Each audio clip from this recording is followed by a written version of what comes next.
recordado más que como un dictador, como un reformista. ¿No le llama la atención en el Chile 2016 que casi un 30% de los chilenos piensa eso? ¿Un reformista?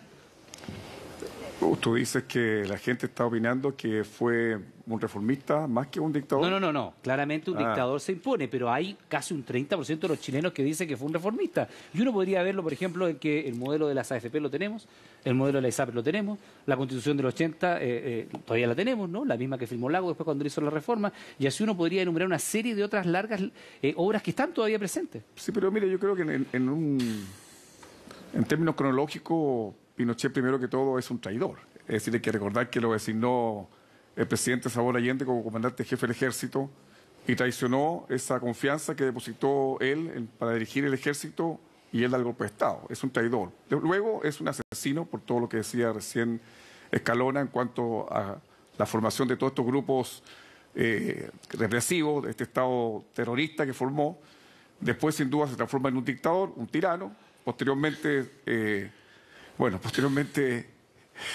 es un ladrón, porque no hay que olvidarse que también ya cambia de nombre, ya no se llama Pinochet, sino que pasa a llamarse ahora Daniel López, y se le cubre una fortuna en los paraísos fiscales ahora que están de moda.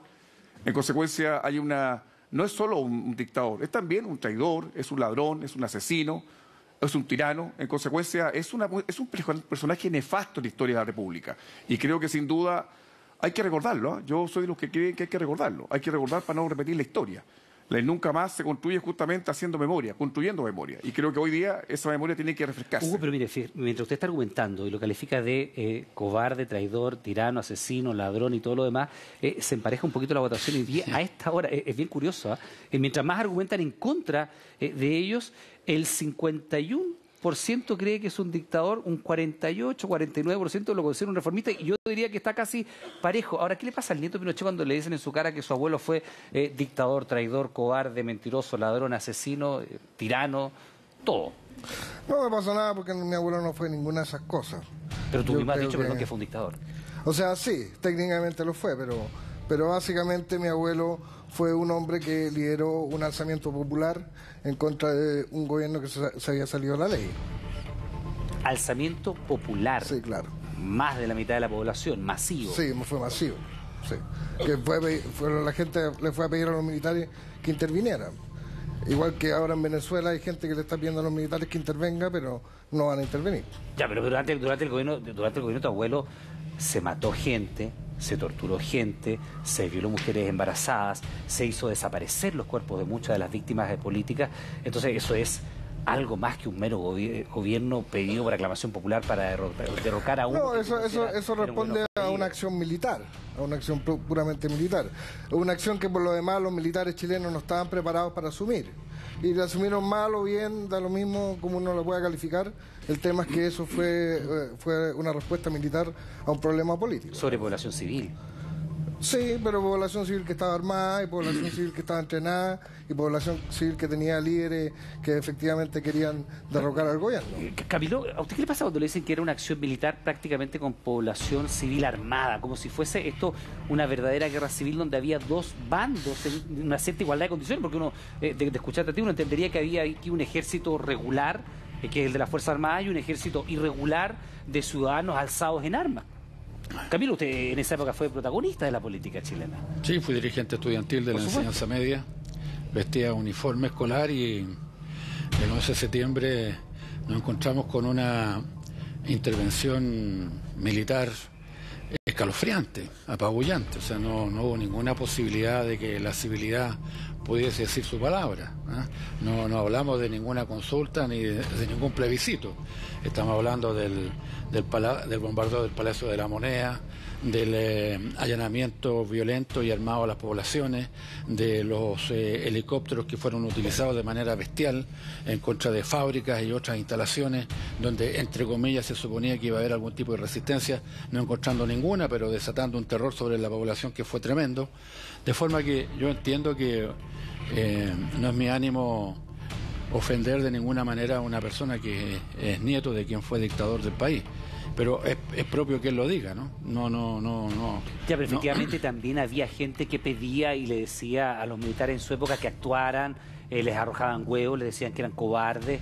y había incluso enfrentamientos con el Congreso, entre el presidente Allende y el Congreso. La investigación del Senado de los Estados Unidos, dirigida por una persona que no tenía nada de marxista, el senador Frank Church, esclareció completamente en una investigación realizada por el Senado de los Estados Unidos que tales acciones fueron financiadas por la CIA y obedecieron a una intervención en nuestros asuntos internos. O sea, por ejemplo, la provocación contra el general Carlos Prats, con el propósito de doblar sus convicciones republicanas, de promover que renunciara, de empujarlo a que dejara la jefatura del ejército, fue una provocación claramente premeditada con el propósito precisamente de generar un cambio en la comandancia en jefe del ejército y crear las condiciones para el golpe de Estado. Así que todas esas cosas fueron parte, entre otras cosas, de la investigación que realizara en Chile Mónica González, de lo que ella en su libro llama La Conjura. O sea, una acción perfectamente planificada con el objeto de llevar al quiebre constitucional del país. Ahora, en Mujeres, si uno ve el sector de la derecha en nuestro país, uno entiende naturalmente que tú que eres nieto defiendas la obra de tu abuelo porque naciste en ese entorno y es difícil abstraerse, me imagino yo, de la carga que significa ser Augusto Pinochet, aunque fuera Molina, pero Augusto Pinochet ya significa una carga. Pero la derecha le ha dado la vuelta a Hermógenes Pérez Arce a Pinochet. De hecho, y hay que ser muy honestos, hoy día nosotros llamamos, y no los vamos a decir porque es una conversación privada, pero durante la semana llamamos a media docena de senadores, a una decena de diputados que se han identificado históricamente en el pasado con el gobierno de Pinochet y estaban todos ausentes. El único que yo recuerdo haber visto llegar los boldos hasta el día sábado fue Iván Moreira. ¿Qué ha pasado con esa derecha que le da la espalda a Pinochet? Lo que pasa es que la izquierda ganó la posguerra, perdió la guerra y ganó la posguerra. Eduardo Frei Montalva, en una entrevista con empresarios que le fueron a explicar la situación calamitosa del país, les dijo textualmente: esto se arregla solo con fusiles, no vengan a verme a mí, vayan a ver a los comandantes en jefe. Y los fueron a ver, no los encontraron ese día. Pero la mayoría democrática votó por llamar a los militares porque solo se arreglaba con fusiles. Ya, pero yo le pregunto qué pasa con la derecha que hoy día como que trata de renegar de la derecha hoy día no existe, o sea, ni siquiera se llama derecha, se llama centro derecha. Léete el libro de Alamán, el último en la salida, y ahí dice que hay que abrazar las políticas de Elwin. O sea, no existe la derecha.